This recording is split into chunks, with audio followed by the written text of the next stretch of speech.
যেমন বক্তব্যের শুরুতেই 2011 সালের প্রেক্ষিত টানলেন, কিন্তু 2024-এর যদি জোট হয়ে যায় বা জোট যদি সম্ভাবনা তৈরি হয়, জানা নেই সুমন কি বলবেন। পরের বক্তা ডক্টর শান্তনু সেন। বিশ্বদা, প্রথমেই আমি আমার ট্র্যাডিশনটা বজায় রাখতে চাইবো। আপনার এখানে যতবারই এসছি একটা কবিতা দিয়ে বক্তব্য শুরু করেছি, এবারও বলবো। মুখোশ মোদের খুলছে, বা এটা বিজেপি বলছে মনে মনে, মুখোশ মোদের খুলেছে ভাই, মানুষের ওপর তাই ভরসা নাই। ভরসা এখন আমার দুই ভাই, একজন হলো ইডি আর একজন সিবিআই। বাকি কথা যাওয়ার আগে নিশ্চিত করে আমি তৃণমূল কংগ্রেসের পক্ষ থেকে মিডিয়ার ওপরে আজকে যে ঘটনা ঘটেছে সেটা তীব্র নিন্দা এবং তীব্র প্রতিবাদ জানাচ্ছি। তৃণমূল কংগ্রেস কোনোভাবে মিডিয়ার ওপর আক্রমণ বরদাস্ত করে না। এটা ভারতীয় জনতা পার্টি নয়, যারা পিটিআইয়ের সাবস্ক্রিপশন বন্ধ করে দেয়, যারা বিবিসির বিরুদ্ধে বিষোদ্গার করে, যারা লোকসভা রাজ্যসভা টিভিকে সেন্সর করে দেয়, এবং যারা মধ্যপ্রদেশে তাদের বিরুদ্ধে খবর দেখানোর জন্যে অর্ধনগ্ন করে রিপোর্টারদের মারধর করে। তৃণমূল কংগ্রেস রিপোর্টারদের জার্নালিজমকে শ্রদ্ধা করে, তৃণমূল কংগ্রেস জার্নালিস্টদের উপর আক্রমণকে তীব্র ভাষায় নিন্দা করে। আজকে বিমলবাবু বলছিলেন যে সংবাদ মাধ্যমের স্বাধীনতা হরণ করা হয়েছে। আশা করি আমার প্রথম পর্যায়ের উত্তরগুলোর মধ্যে দিয়ে তাকে জবাব দিতে পারলাম। তিনি আজকে বলছেন বিনাশকালে বিপরীত বুদ্ধি। হ্যাঁ, সত্যি এটা হয়েছে। ভারতবর্ষের পাবলিসিটি মাস্টার যখন মণিপুরে আগুন জ্বলছে আর তিনি লাক্ষাদ্বীপে গিয়ে এখন স্নরকেলিং করছেন, তার বিনাশকালে বুদ্ধিনাশ হয়েছে বলেই তিনি আজকে জাতপাতের এবং ধর্মের রাজনীতি করে যুদ্ধ জয় করার চেষ্টা করছেন। আর ইডি আর সিবিআইকে 365% বেশি ব্যবহার করছেন আগের থেকে। 2014 এবং 2019-এর তথ্য পরিসংখ্যান বলছে, যখন ইউপিএ গভর্নমেন্ট ছিল বিরোধীদের বিরুদ্ধে ইডি সিবিআই ব্যবহৃত হয়েছে 60%, আর এখন ব্যবহৃত হচ্ছে 95%। আমি একটা উদাহরণ আপনাকে দিতে চাইবো। 2014 সালে ফেমা কেস ছিল 178টা, আর এখন সেই ফেমা কেস হয়েছে 915টা, আর এখন সেই ফেমা কেস হয়েছে 5313টা। আর 2014 সালে পিএমএলএ কেস ছিল 178টা, এখন সেটা হয়েছে 1180টা। নিশ্চিত করে যে ঘটনাটা ঘটেছে, আজকে ইডির অফিসাররা সেন্ট্রাল ফোর্স পরিবৃত হয়ে স্থানীয় মানুষদের ওপর যেভাবে প্ররোচনা করেছে তার একটা রিয়াকশন হয়েছে, নিশ্চিত করে সেটা আমরা দেখেছি। কিন্তু পাশাপাশি এটা আমাদের প্রশ্ন থেকে যাচ্ছে যে আজকে লোডশেডিং এ যেটা বিরোধী দলনেতা শুভেন্দু অধিকারী, যার নামে 20টা এফআইআর আছে, যাকে প্রকাশ্যে টিভি ক্যামেরায় টাকা নিতে দেখা গেছে, যার পরিবারের বিরুদ্ধে বিভিন্ন দুর্নীতির অভিযোগ রয়েছে, হলদিয়া ডেভেলপমেন্ট অথরিটি বলুন, কন্টাই কোঅপারেটিভ ব্যাংক বলুন, কাঁথি মিউনিসিপ্যালিটি বলুন, পেট্রোল পাম্প কেলেঙ্কারি বলুন, ল্যাম্পপোস্ট কেলেঙ্কারি বলুন, কম্বল কেলেঙ্কারি বলুন, শ্মশান কেলেঙ্কারি বলুন, আজকে দিলীপ ঘোষের বাড়ির দলিল প্রসন্ন রায়ের বাড়িতে পাওয়া যাচ্ছে, অথচ তাদের বিরুদ্ধে কেউ তাদের কেশাগ্র স্পর্শ করছে না। তার কারণ শুধুমাত্র তারা ওয়াশিং মেশিনে ধোলাই হয়ে বিজেপিতে রয়েছে বলে।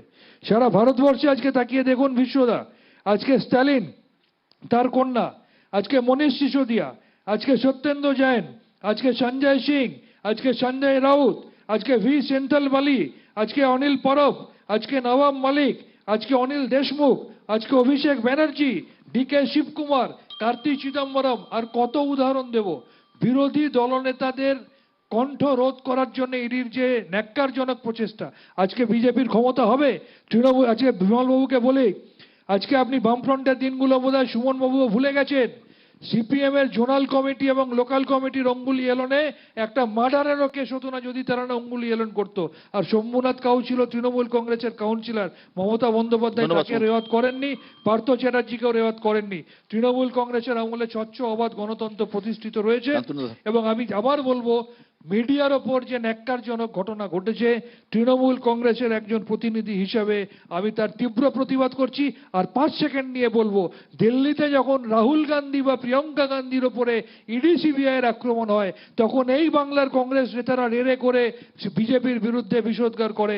আর তৃণমূল কংগ্রেসকে যখন এখানে ইডি সিবিআই দিয়ে আক্রমণ করা হয়, তখন তারা সিপিএম এর সাথে তাল মিলিয়ে বিজেপিকে সুযোগ করে দেয় এবং বিজেপির তল্পি বাহকতা করে। জোট হবে কিনা আমি জানি না, জোটের ভবিষ্যৎ কি হবে তা বোঝাই যাচ্ছে।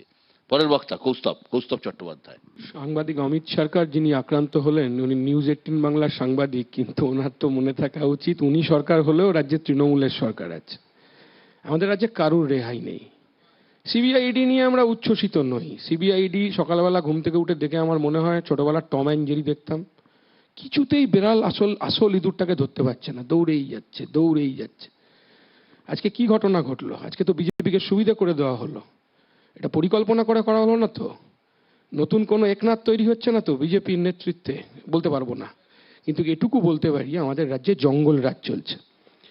পরঞ্জয় গুহ ঠাকুরতা তিনি অ্যারেস্ট হয়ে যাবেন। নিউজ ক্লিকের দায়িত্বে যিনি, আদানি স্ক্যাম দেখাবার জন্য তিনি অ্যারেস্ট হয়ে যাবেন, কিন্তু ভাইপোকে ইডি ধরবে না। ইডি একবার করে ভাইপোর ইন্টারভিউ নেবে, একবার করে ইন্টারোগেট করবেন ভাইপোকে, আমি ইন্টারভিউ বলি এখন। আর ভাইপো একটা কালো গেঞ্জি পরে বা সাদা গেঞ্জি পরে বেরিয়ে ভাষণ দেবেন, তারপর কার পালা বলতে পারবো না। এখন কে, এরপর কে? মলয়বাবু নাকি স্যান্ডোবাবু নাকি দমকলবাবু? বলতে পারবো না, আমরা বলতে পারবো না। তো ভাইপোর দেখানো পথে সব তৃণমূলের নেতারা অ্যারেস্ট হচ্ছে। এমনি আমরা মনে করি না যে নবীনরা সব সাধু, প্রবীণরা সব বুঝতে পারি না আমরা। জানি তৃণমূলের যত বড় নেতা তত তাদের কাটমানি, সেটা আমরা জানি। কিন্তু কথা হচ্ছে আজকে নতুন কি ঘটনা দেখলেন বিশ্বদা? কি নতুন ঘটনা? আমি তো ঘটনার পুনরাবৃত্তি দেখলাম। লাউডন স্ট্রিটে কি ঘটেছিল? রাজীব কুমারকে বাঁচাতে পিসির পুলিশ চ্যাংদোলা করে সিবিআই অফিসারদের শেক্সপিয়ার সরণি থানায় নিয়ে গিয়েছিল। আজকে পিসির ভাইপোরা সেই ঘটনা ঘটালো। কলকাতা পুলিশ করেছিল, আজকে ভাইপোরা করলো। কলকাতা রাজ্য পুলিশ নেই, সিআরপিএফ নেই। আমরা তো দেখেছি এই ঘটনা, বারবার এই ধরনের ঘটনা ঘটছে। ইন্টারোগেট করা যাবে না। তৃণমূল কংগ্রেসের নেতারা টাকা কামাবে, হিসেব দেবে না। তৃণমূল কংগ্রেস হিসেব দেবে না কেন? হিসেব মানে কি? হিসেব মানে হচ্ছে এত টাকা আয়, এত টাকা ব্যয়। তৃণমূল কংগ্রেসকে হিসেব দিতে গেলে 3টে কলম করতে হবে। কি? এত টাকা আয় করিয়াছি, এত টাকা ব্যয় করিয়াছি, এত টাকা মাল ঝাড়িয়া নিয়ে গিয়েছি। তৃণমূল হিসেব দেবে না। আর বিজেপি, ইডি, সিবিআই 50 বার কেন্দ্রীয় টিম আসবে। আপনি একজন বিশ্বদা, আপনি একজন পঞ্চায়েত সমিতির সভাপতির নাম বলুন অ্যারেস্ট করেছে, একজন আপনি জেলা পরিষদের সভাপতির নাম বলুন অ্যারেস্ট করেছে, একজন টিএমের বিরুদ্ধে ব্যবস্থা হয়েছে, একজন এসপির বিরুদ্ধে ব্যবস্থা হয়েছে, হয়নি। আসলে দুর্দান্ত এই সেটিং হচ্ছে আমাদের রাজ্যে চলছে। এবং তৃণমূলের শৃঙ্খলা নিয়ে কথা হচ্ছে। তৃণমূলের আবার শৃঙ্খলা আছে নাকি? শৃঙ্খলা রক্ষার কমিটির চেয়ারম্যান জেলে চলে গেছে। ওই শান্তনু আজকে কি বললেন? আমি তো মানে সব বিরোধিতা শুনছি। বলছেন মমতা নাকি পার্থর বিরুদ্ধে ব্যবস্থা নিয়েছে। বেহালা পশ্চিমের বিধায়কের নাম কি এখন? পার্থ চ্যাটার্জি। নেতাজি ইন্ডোর স্টেডিয়ামে মমতা ব্যানার্জি বললেন সিপিএম এর কান মুলে দিতে হবে। সেই নেতাজি ইন্ডোর স্টেডিয়ামে মমতা ব্যানার্জি বলেছেন পার্থ কিছু করেনি, বালু কিছু করেনি। আমি তো বলবো নিউজ 18 বাংলার দর্শকদের এই প্রোগ্রামের মাধ্যমে, সোজা সাপটার মাধ্যমে আমাদের কান মুলে দিতে পারেন। আমাদের তো কান আছে। তৃণমূলের তো দোকান কাটা। 50 কোটি টাকা পাওয়ার পরও এখন টিভিতে এসে ভাষণ দিচ্ছে। শান্তনুদা একটা কবিতা বলেছেন, আমি সেই কবিতাটা একবার বলতে চাই যে মুখোশ খুলছে কি ভাই বিজেপির 2 ভাই, সিবিআই, ইডি আর সিবিআই। আমি বলবো হ্যাঁ, বিজেপির 2 ভাই, ইডি আর সিবিআই, এদের সৌজন্যেই পলিটিক্যাল ভেন্ডেটা বলতে চাই। ইডি সিবিআই তো আপনার সুবিধা করে দিচ্ছে। এরকম ইডি অফিসার আপনি দেখেছেন যে ওই যে ফেরেববাজের অফিসে গিয়ে, ওই যে লিপস অ্যান্ড বাউন্সের অফিসে গিয়ে মেয়ের হোস্টেলের ফর্ম ডাউনলোড করছে? ED CBI. পরঞ্জয় গুহ ঠাকুরটাকে অ্যারেস্ট করেছে কি কারণে? না ও নাকি লেনোভো আর ভিভোর অ্যাড নিয়েছিল। আর প্রধানমন্ত্রী কত টাকা নিয়েছেন লেনোভো ভিভোর থেকে? কত টাকা নিয়েছেন? পিএম কেয়ার ফান্ডের টাকার হিসেব দিচ্ছেন না কেন? কেন হিসেব দিচ্ছেন না? আসলে পশ্চিম বাংলায় সিবিআই, ইডি কিন্তু তৃণমূলের কিছু নেতাকে ধরবে ভাইপোর কথায়, এমনি সবাই চোর, কিন্তু আসলে পিসি ভাইপোর বিরুদ্ধে ব্যবস্থা নেবে। ধন্যবাদ। সেটিং তত্ত্ব তুলছেন কৌস্তব চট্টোপাধ্যায়। জগন্নাথ চট্টোপাধ্যায়দের ভিড় আছে কিন্তু অনেকই চট্টোপাধ্যায়। জগন্নাথ চট্টোপাধ্যায়। প্রথম তো ধন্যবাদ জানাবো ডক্টর সেনকে, কারণ প্রধানমন্ত্রী নরেন্দ্র মোদীর 2023-এর 15ই আগস্ট লালকেল্লার পোডিয়াম থেকে বলেছেন যে তাঁর লড়াই পরিবারবাদ, দুর্নীতি এবং তুষ্টিকরণের বিরুদ্ধে। তো পরিবারবাদী আর দুর্নীতিগ্রস্ত সারা দেশে কারা, তাদের তালিকা শান্তনুদা দিয়েছেন এবং তার মধ্যে তার নিজের নেতা অভিষেক বন্দ্যোপাধ্যায়ের নামও রেখেছেন। একটু ঘুরিয়ে বলেছেন যে ইডি সিবিআই তাদের টার্গেট করছে। ধন্যবাদ ডক্টর সেন। দ্বিতীয় হচ্ছে আজকে সকাল থেকে কি ওখানে ঘটেছে তা আমরা সবাই দেখেছি। এক তো হচ্ছে যে রেশন দুর্নীতির তদন্তে শেখ শাহজাহানের সরবেরিয়ার বাড়িতে ইডির টিম পৌঁছায়। যোগসূত্রটি কি?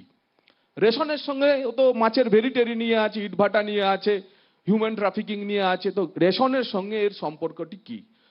এই চ্যানেলের দর্শকদের আমি জানাতে চাই যে এই তদন্তের সূত্রে জ্যোতিপ্রিয় মল্লিক এবং বাকিবুর এর তদন্তের সূত্রে বিভিন্ন যে জমাখর্চি অ্যাকাউন্ট পাওয়া গেছিল, সেই অ্যাকাউন্টে এই দুই ব্যক্তি, বনগার একজন এবং সর্বেরিয়ার এই দুই ব্যক্তির বেশ কিছু অ্যাকাউন্টে প্রচুর পরিমাণে নগদ টাকা জমা হওয়া দেখা যাচ্ছিল। এবং শুধু নগদ টাকা জমা হওয়া নয়, একটা নির্দিষ্ট প্যাটার্নে তার কিছুদিন পরে পরেই সেই টাকাগুলির কনভার্সন হচ্ছিল বৈদেশিক মুদ্রায়। এই দুজনের কি কোনো বৈদেশিক মুদ্রা বিনিময়ের কেন্দ্র আছে? বলতে পারবেন যারা তদন্ত করছেন তারা। এখানেও ছিল, কিন্তু টাকা যে জমা পড়ছে সেই টাকাতে কি লেখা ছিল জ্যোতিপ্রিয় মল্লিক বা বাঁকিবুর বা জগন্নাথ চট্টোপাধ্যায় বা বিশ্ব মজুমদার? নগদ যে কারো হতে পারে। ইতিমধ্যে আমাদের নিরাপদ আশ্রয় এখন অপরাধীদের এসএসকেএমে চলে এলেন প্রভাবশালী জ্যোতিপ্রিয় মল্লিক। এখন নিরাপদের এসএসকেএম এখন আপদের এসএসকেএমে পরিণত হয়েছে বলে আরো দ্বিতীয় ঘটনা এলো। এক হচ্ছে কাকুর কণ্ঠে কার গর্দান যাবে দুদিন পরেই বোঝা যাবে, তখন নিশ্চয়ই আমার বন্ধু কৌস্তব তখনও সেটিং এর তত্ত্বের কথাই বলবে। তো এই যে নিরাপদের এসএসকেএম আপদ হলো, তার কারণ সেখান থেকে জ্যোতিপ্রিয় মল্লিক একটি চিঠি লিখলেন তার আত্মজাকে, যে যা টাকা লাগবে এই দুজনের কাছে আমার সব টাকা রাখা আছে, গিয়ে নিয়ে নিস। সেই চিঠির ইন্টারসেপশনের পরবর্তীকালে ইডির এই তদন্ত এবং তিনটে অ্যাঙ্গেলে তদন্ত। এক হচ্ছে রেশন দুর্নীতির টাকা, দুই হচ্ছে হিউম্যান ট্রাফিকিং, তৃতীয় হচ্ছে যে আফগানিস্তান থেকে যে মাস তিনেক আগে যে ড্রাগ আসছিল, যে ড্রাগ দুবাইয়ে জেবেল আলী থেকে, করাচি থেকে জেবেল আলী থেকে আমাদের কলকাতা বন্দরে আসে, সেই 200 কোটি টাকা ড্রাগেরও হচ্ছে কনসাইনমেন্টের ঠিকানা ছিল, শেষ পৌঁছানোর কথা ছিল সরবেরিয়ার। তো তিনটে ঘটনা তদন্তে গিয়ে এরা পৌঁছায়। প্রাইমারিলি হচ্ছে রেশন দুর্নীতি, আর তা করতে গিয়ে আজকে এত বড় ঘটনা ঘটলো। এবং আমি এর মধ্যে কোনো বিচ্ছিন্নতা দেখি না। আমি জানি না যে ডক্টর সেন, আমি আর 30 সেকেন্ড, ডক্টর সেন এবং রাজীব বন্দ্যোপাধ্যায় তারা বলবেন শাহজাহান তাদের কাছে বিবেকানন্দ ঋষি, অরবিন্দ না শাহজাহান ক্রিমিনাল। আমি আশা করব যে বিচ্ছিন্ন ঘটনা, গ্রামবাসীদের প্রতিক্রিয়া জানিয়ে রাখি, গ্রামবাসীদের মধ্যে বেশ কিছুজন রোহিঙ্গার সন্ধানও পাওয়া গেছে। আপনাদের তার জবাব আর কিছুদিনের মধ্যে দিতে হবে যখন তাদের পরিচয় সামনে আসবে। এই রোহিঙ্গার চাষও সরবেরিয়াতে কে করছে আপনারা সবাই জানেন। তো এই যে ঘটনা ঘটছে এবং এই ঘটনার পরিপ্রেক্ষিতে এটা কোনো বিচ্ছিন্ন ঘটনা নয়। তার কারণ আমরা দেখেছি এই 21 মে মাসে মুখ্যমন্ত্রীকে নিজাম প্যালেসে গিয়ে ধর্নায় বসতে, সিবিআই অফিসের সামনে, যখন নারদা মামলায় 4 জনকে গ্রেপ্তার করা হয়। আমরা মুখ্যমন্ত্রীকে নিয়ে রাজীব কুমারের ঘটনায় ধর্মতলায় ধর্নায় বসতে দেখেছি। আমরা গোবিন্দ আগরওয়ালের ঘটনায় ইনকাম ট্যাক্সের অফিসারদের বিরুদ্ধে কলকাতা পুলিশের যে অফিসার তৎকালীন ছিলেন তিনি এখন রাজ্য পুলিশের ডিজি হয়েছেন। চন্দক বাদাসে চারা ঘোটালার মামলায় সিবিআই এর বিরুদ্ধে মামলা দেখেছি। তো এই যে এজেন্সি ভার্সেস স্টেট এই লড়াই চলছে এবং একদম মূল মাথা থেকে নিচ পর্যন্ত সবাই জড়িয়ে আছে। শাহজাহানরা যা আজকে ঘটনা ঘটিয়েছে তা সুবিধা হয়েছে ভারতীয় জনতা পার্টির এবং সেই সঙ্গে এজেন্সির। কথা আমি স্পষ্ট করে বলতে চাই, কারণ স্পষ্ট হচ্ছে যে দুর্নীতির পক্ষে হচ্ছে কারা আর দুর্নীতির বাধা সৃষ্টি করছে কারা। শেষ বক্তা রাজীব বন্দ্যোপাধ্যায়। আমি এতক্ষণ বক্তব্য শুনতে শুনতে জগন্নাথদার একটা কথা আমার খুব ভালো লাগলো, যে উনি অন্তত খোলাখুলিভাবে একদম স্পষ্টভাবে এইটুকু বলে দিয়েছেন যে আজকের এই ঘটনায় সুবিধা হয়েছে বিজেপির। তার মানে এইটুকু ক্লিয়ার হয়ে গেল যে রাজনৈতিকভাবে ভারতীয় জনতা পার্টি চেয়েছিল একটা ফাঁদ তৈরি করতে এবং এটা ট্র্যাপ। আমি তো মনে করি আজকে জগন্নাথদার কথা, উনি যেহেতু বিজেপির একজন দায়িত্ববান ব্যক্তি হিসাবে এখানে কথাটা বলেছেন, তার মানে এটা স্পষ্ট হয়ে গেল যে আজকে ভারতীয় জনতা পার্টি ঠিক এইভাবে ফাঁদ তৈরি করেছে। এবং আমি বলবো এটা তো একটা গণরোষ, অস্বীকার করার তো কিছু নেই। একটা গণরোষ তো হয়েছে, গণরোষ হবার অনেকগুলো কারণও রয়েছে। আমি আবার বলছি, আমার সহকর্মী অলরেডি কন্ডেম করেছেন, আমার শান্তনুবাবু, যে মিডিয়ার উপরে, এটা নিশ্চিতভাবে আমরাও কন্ডেম করছি। এই ঘটনা কোথাও কাম্য না। এবং তৃণমূল কংগ্রেস এটাও সাপোর্ট করে না যে কোথাও আইন শৃঙ্খলা কেউ নিজের হাতে নিয়ে নেবে। কিন্তু আজকে আমি যেটা দেখছি যে ভারতীয় জনতা পার্টি এটা একটা ফাঁদ পেতেছিল এবং আমার মনে হয় এটা হতে পারে যে তাদের উদ্দেশ্যই ছিল যে এই পাতা ফাঁদে যাতে কিছু নিরীহ মানুষ সেই পাতা ফাঁদে পড়ে যায়। ট্র্যাপ এটা একটা। কারণ ভারতীয় জনতা পার্টির রাজনৈতিক সুবিধা হবে। কেন আমি বলছি, দেখুন, প্রথম এর আগে আমরা কি দেখতাম, যখন কোনো এজেন্সি যেত তখন তারা স্থানীয়ভাবে তাদের প্রশাসনকে জানিয়ে যেত। ইদানিংকালে আমি দেখতে পাচ্ছি যে যখনই কোনো এজেন্সি কোথাও কোনো জায়গায় যাচ্ছেন, সংবাদ মাধ্যম জানতে পারে কিন্তু স্থানীয় প্রশাসনের কেউ কোথাও জানতে পারে না। এবং আজকে যে বলা হচ্ছে আইন শৃঙ্খলার কথা বলবেন কি করে যখন এক ইডি বা এই এজেন্সিগুলো যখন চকিতে চলে যাচ্ছে, তারা তো স্থানীয়ভাবে প্রশাসনকে জানাচ্ছে না। আমি মানতে পারি তারা যদি বলে গোপনীয়তা রক্ষা করতে হবে, আরে ভাই গোপনীয়তা রক্ষা করার নাম করে কোথাও কোথাও ইডি সিবিআই যে হটকারিতা হচ্ছে সেটাও তো আমরা দেখতে পাচ্ছি। আজকে একটু আগে বলা হচ্ছিল সমস্ত বিরোধী রাজনৈতিক দলই একমাত্র দোষ করেছে, আর বাকি যারা রয়েছেন অর্থাৎ ভারতীয় জনতা পার্টি এবং তার যারা দোষ তারা সব ধোয়া তুলসী পাতা। কই তাদের কোথাও তো কোনো জায়গায় গিয়ে কোথাও রেড করছে না। একটু আগে শান্তনুদা আমাদের বিরোধী দলনেতার কথা বলেছেন, আমি বলবো হেমন্ত বিশ্ব শর্মার কথা। আজকে দেখুন তারা তো পুরস্কৃত হয়। সারদায় হেমন্ত বিশ্ব শর্মার নাম ছিল, আজকে তিনি হচ্ছেন মুখ্যমন্ত্রী। অজিত পাওয়ার ছিল, আজকে তিনি হচ্ছেন মহারাষ্ট্রের একদম দুর্দণ্ড প্রতাপ সেই প্রশাসনের একজন হর্তাকর্তা মন্ত্রী। অর্থাৎ এখানে বিরোধী রাজনৈতিক দলের লোক থাকলেই তার পিছনে, কারণ এখানে পশ্চিমবঙ্গে একটা জিনিস পরিষ্কার হয়ে গেছে, এখানে মানে ভারতীয় জনতা পার্টি তাদের পায়ের তলার মাটি অত্যন্ত হালকা হয়ে গেছে, তাদের সঙ্গে মানুষ নেই। তারা বিগত নির্বাচনগুলো দেখেছে, উপনির্বাচন, পঞ্চায়েত থেকে শুরু করে সব নির্বাচনে দেখেছে যে আজ ভারতীয় জনতা পার্টি মানুষের হৃদয়ে তাদের কোনো স্থান নেই। তাই এখন যে কথা বলছিলেন ইডি সিবিআই লাগিয়ে কি করে বিরোধী রাজনৈতিক দলটাকে এস্টাবলিশ করা যায় বাংলায়, এবং তার জন্য করছে। আর মানুষের জনরোষ কেন হবে না? আজকে এই যে সন্দেশখালীতে যেটা হয়েছে এটা একরকম জনরোষই, কারণ মানুষ তো দেখছে যে 100 দিনের কাজের টাকা এখানে পাচ্ছেন। আজকে মানুষ কাজ করেছে, তাদের ন্যায্য টাকা তারা পাচ্ছে না, আবাস যোজনার টাকা তারা পাচ্ছে না, আজকে হেলথ মিশনের টাকা তারা পাচ্ছে না, 15th ফাইন্যান্স কমিশনের টাকা সরকারে আসছে না। আজকে চারিদিক দিয়ে মানুষ দেখছে আমরা বঞ্চিত, নিপীড়িত, আর আমাদের বঞ্চনা হচ্ছে, আমাদের পেটে লাথি মারা হচ্ছে। আর ক্রমাগত আমরা দেখছি রাজনৈতিক স্বার্থ সিদ্ধি করার জন্য ঠিক ভারতীয় জনতা পার্টি এই এজেন্সিগুলোকে ব্যবহার করে তৃণমূল কংগ্রেসকে কি করে দুর্বল করা যায় তার চেষ্টা করছে। আজকে হয়তো তারা বলতে এসেছিল যে আমাদের টাকা দাও, ভাই আমরা খেতে পাচ্ছি না, 100 দিনের টাকা কোথায় গেল, আবাস যোজনার টাকা কোথায় গেল, স্বাস্থ্য মিশনের টাকা কোথায় গেল।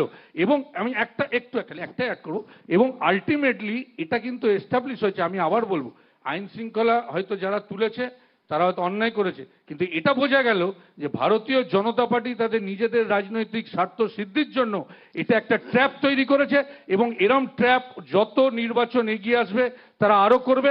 আমি সাধারণ মানুষকে বলবো যেন এই পাতা ফাঁদে পা না দেয়। আর একটা না কথা বলে থাকতে পারছি না, একটু আগে আপনি বললেন যেটা সুমনবাবু একটা ভালো কথা বলে, ওনারা বলছেন 2011 সালে যে ভুল করেছেন আর করব না। এইটাই কিন্তু মোটামুটি পরিষ্কার হয়ে যাচ্ছে যে তৃণমূল কংগ্রেস, মমতা বন্দ্যোপাধ্যায়, অভিষেক বন্দ্যোপাধ্যায় চাইছেন যে বিজেপিকে হারাবার জন্য সার্বিক জোট হোক, কিন্তু আজকে কংগ্রেস তাদের সদিচ্ছা আছে কিনা, তারা যে ধরনের বক্তব্য রাখছে এটা প্রমাণ হয়ে যাচ্ছে যে তারা নিজেরা চায় না যে তাদের এখানে জোট হয়ে ভারতীয় জনতা পার্টিকে হারাতে। নিশ্চয়ই বলতে দেবো, 1 মিনিট উত্তর দিতে হবে। উইথ ডিউ কংগ্রেস জোট চাইছে না। With due respect to Rajiv da, আজ থেকে কয়েক মাস আগে, আমি ভিডিও ক্লিপিংস আপনি চাইলে পাঠিয়ে দেবো, মমতা বন্দ্যোপাধ্যায় পরিষ্কার করে বলেছিলেন, একদম ব্যর্থহীন ভাষায় বলেছিলেন ইন্ডিয়া জোট সেটা তো সর্বভারতীয় প্রেক্ষিতে, বাংলায় আবার জোট টোট কিসের। আমি আপনার কাছে ভিডিও পাঠাবো, আছে। কদিন আগে উনি সেম কথা বলেছেন, আমরা অধীর রঞ্জন চৌধুরী নাকি ব্লু আইড বয় বিজেপির, বাংলার কংগ্রেস এবং বামেরা বিজেপির চাটুকারিতা করছে, ওদের সঙ্গে কোনো জোটের ব্যাপার নেই, দিল্লিতে বসে আমরা আলোচনা করে ফাইনাল করব। আমি আবেদন জানাচ্ছি দয়া করে আমাদের সঙ্গে জোট করতে হবে না, আপনি দিল্লিতে গিয়ে বা অন্য রাজ্যে আপনারা তো থাকলে আপনারা ওখানে জোট করুন, আমাদের ক্ষমা করুন, আমাদের ক্ষমা করুন, আমাদের ক্ষমা করুন। আপনাদের রাজ্য সভাপতি না না, মমতা বন্দ্যোপাধ্যায়কে মানেন তো। অজিত চৌধুরীর ভাষা কি? আপনারাই তো বিজেপিকে নিয়ে আসছেন। আপনার মুখপাত্র কুণাল ঘোষের ভাষা শোনেন, 2021 আমি প্রতিদিন শুনি। আবার আপনারা চেষ্টা করছেন 2024 ভারতীয় জনতা পার্টিকে বাংলা এস্টাবলিশ করা। কুণাল ঘোষের ভাষা শোনেন, আমি প্রতিদিন শুনি। আপনারা সাবমিসিভ হন, আপনারা সাবমিসিভ হন। সর্বভারতীয় দল কংগ্রেস, জাতীয় কংগ্রেস, সর্বভারতীয় দলকে 40-এ নামিয়ে এনেছে।